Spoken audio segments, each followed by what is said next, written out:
Bonjour, bienvenue sur Web Marketing Tuto. Alors aujourd'hui, je suis nouveau avec Rémi, le co-créateur de Publimat. Bonjour. Bonjour Rémi, et donc on va voir ensemble comment créer une page pour votre activité. Donc c'est très simple.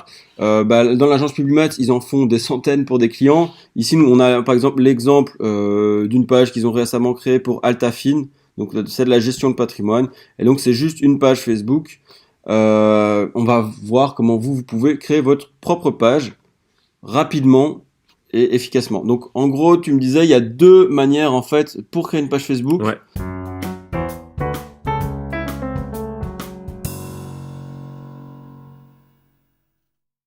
En gros, c'est soit tu passes par un profil personnel, Mhm. soit tu passes par un business manager, mais là c'est C'est plutôt ça, quand ouais. on a des comptes clients. Donc ici, on va plutôt voir l'option par un compte personnel. Ouais. Donc, on commence tout de suite. Donc, premièrement, vous allez sur votre profil privé.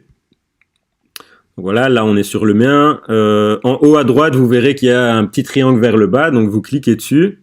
Et alors, plus bas, voilà. Donc, si vous avez déjà des pages, vous avez géré les pages. Ici, on s'occupe de la création d'une page. Donc, vous cliquez simplement sur créer une page. Mhm. Là, ça vient de changer, mais je pense aujourd'hui même. Ouais, donc voilà, le nouveau lien en fait, vous avez un lien carrément créé, donc ils ont facilité la tâche aux gens. Il n'y a plus à aller dans le menu pour aller chercher le petit Ouais. lien créer des pages. Donc Ouais, ils ont vraiment envie en fait qu'un maximum de gens créent des pages. bah ouais, ça c'est clair, c'est leur business. Voilà. Donc voilà, vous cliquez sur créer et alors là vous pouvez créer plein de trucs. Nous, ce qui nous intéresse, c'est le premier lien, créer une page. Mhm. Donc vous cliquez dessus. Et alors, la première chose à faire, c'est de dire à Facebook le type de page que vous voulez créer. Donc, vous créez soit une page pour votre entreprise ou Ouais. votre marque, ou soit, là, vous êtes une personnalité publique, un chanteur, un acteur, etc. Et là, vous choisissez plutôt alors figure locale ou publique. Les Ouais. politiciens, par exemple, vont plutôt choisir ça. Ouais, c'est pour leur éviter en fait d'avoir mélangé leur profil perso et avoir un peu un côté pro, mais ça reste Tout une à fait. personnalité quoi. Ouais. Ce qu'il faut savoir, c'est qu'avec un profil privé, vous ne pouvez pas faire de publicité. Donc, c'est contre les règles de Facebook. Vous devez automatiquement passer par une page professionnelle. Et donc là, figure locale, c'est vraiment pour c'est pour un individu, quoi, en fait. Ouais. Mais un individu niveau professionnel. Donc, nous, on va démarrer avec entreprise ou marque. Et alors là, on doit d'abord donner un nom de page. Donc, nous, c'était Altafine. Et alors, vous devez choisir une catégorie. Alors, il faut savoir que au niveau des catégories, il n'y aura pas tout ce que vous voulez. Vous allez devoir choisir parmi les catégories que Facebook vous propose. Mhm. Donc ici, c'est un conseiller financier. On commence à taper conseiller. Voilà, on a financier dedans. Donc il y a quand même déjà pas mal de catégories. Si malheureusement votre catégorie n'apparaît pas dedans, vous devrez choisir la catégorie qui s'y apparente le plus. Mhm. Alors, vous pouvez mettre une adresse ou pas.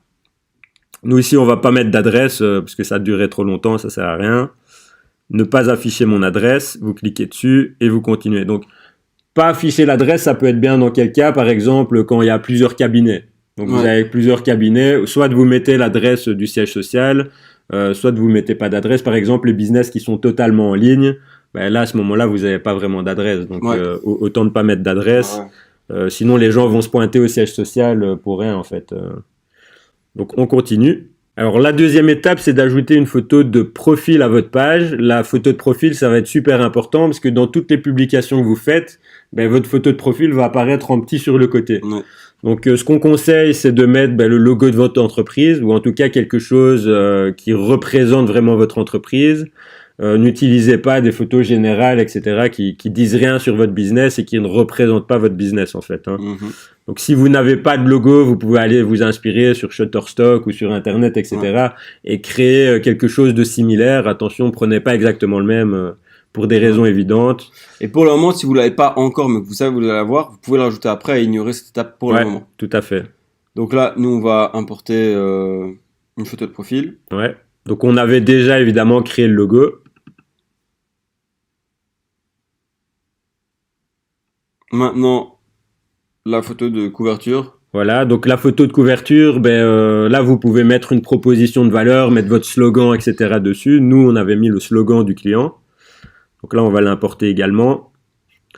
Alors attention, au niveau de la cover, on vous conseille de la faire en 1200 x 627 pixels.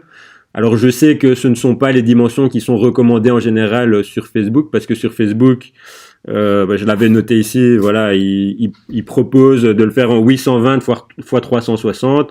Le problème, c'est que Facebook apparaît sur PC et sur mobile. Ouais. Et sur ordinateur, vous allez voir la photo de couverture dans sa totalité, mais sur mobile, c'est rogné sur les côtés. Ouais. Donc ça, c'est les formats conseillés par Facebook. Vous allez voir que vous allez avoir beaucoup de problèmes dans les dimensionnements après le mobile et le tout à fait. Le desktop. Et en fait, on perd des fois plus que 90 pixels. Ici, 90, mais des fois, on perd plus, 90. Ouais, on a déjà fait des tests et c'est vrai qu'on perd plus en général que les 90 pixels sur le côté. Donc, optez plutôt pour le 1200 x 627 pixels. Vous aurez beaucoup moins de problèmes au niveau du rognage de la photo. Mais voilà. Sinon, de base, voilà à quoi ça va ressembler. Donc, vous aurez 820 pixels de largeur, 360. Si vous prenez le format vraiment recommandé par Facebook, moi je recommande celui recommandé par Rémi clairement. Mais donc, en fait, sur mobile, vous perdez en fait les parties bleues ici. Et en fait, vous partez des fois une grosse partie de l'image. Donc, vous verrez dans l'image qu'on a fait nous ici, qu'on a fait en sorte que le mot, c'est surtout par rapport aux lettres, en fait, que les lettres ne disparaissent pas, quoi. Ouais, c'est ça. Ok. Et donc voilà à quoi ressemble cette photo de couverture. Donc vous voyez qu'on a laissé de l'espace ici sur le côté. Ici on perd une partie du monsieur, mais c'est pas si gênant. Par contre perdre des lettres, là on voit vraiment que ça a coupé quoi dans c'est pas quelque chose. Donc là on peut enregistrer. Ouais. Et alors la chose suivante à faire, c'est d'ajouter un call to action à votre page. Le call to action, ça va permettre aux gens soit de vous téléphoner, soit d'aller sur votre site web, soit d'acheter en boutique, etc. Donc pour le faire... C'est la petite cerise sur le gâteau. Ouais, mais à ne pas oublier. La cerise est importante quand même. La cerise est très importante comme le logo de web marketing. Exactement. Donc on clique sur ajouter un bouton. Et là, vous allez pouvoir choisir en fait le type de bouton que vous voulez mettre. Donc nous ici, on va choisir le bouton vous contacter, mais on voit que y a réservé chez vous, en savoir plus sur votre entreprise, acheter chez vous. Et alors, dans les sections, il y a encore différents boutons. Donc ça, je vous invite à aller voir. Ça sert à rien de passer en revue tous les boutons. Il suffit de choisir le bon. Donc nous, on va mettre envoyer un message parce qu'on veut que les gens nous envoient un message directement sur Facebook. Mm-hmm. Alors, où voulez-vous diriger les gens? Ben voilà, sur Messenger, on est bon, terminé. Voilà, et donc les gens peuvent directement nous écrire. Après, on pourrait en effet les envoyer sur le site, leur faire télécharger quelque chose, etc. Ça dépend de ce que vous voulez faire, hein, clairement. Mais donc voilà, félicitations, vous avez créé votre page Facebook. Donc vous voyez, c'est très rapide, très efficace. On a pensé aux éléments essentiels, donc le logo, les dimensions pour la photo de couverture et le call to action. Après, il y aurait évidemment des petites choses à faire en plus, mettre la description, vos horaires, etc. Ouais. Bah, ça, on le voit pas ici parce que ça coule de source. Il suffit de suivre les étapes de Facebook. Oui, voilà, c'est ça. Et puis après, gardez bien en tête aussi, si vous voulez aller plus loin que Facebook, on a plein de vidéos gratuites sur YouTube, mais surtout on a une formation qui va vous apprendre à créer des publicités vraiment professionnelles comme vous le faites en agence. Ouais. Cette formation, elle est disponible ici directement dans la description. Donc si ça vous intéresse, nous on est de l'autre côté, donc on se retrouve de l'autre côté dans la formation. Il suffit de cliquer. Voilà, un petit call to action, comme on disait, la même chose que sur votre page Facebook. Allez, à tout de suite. Ciao.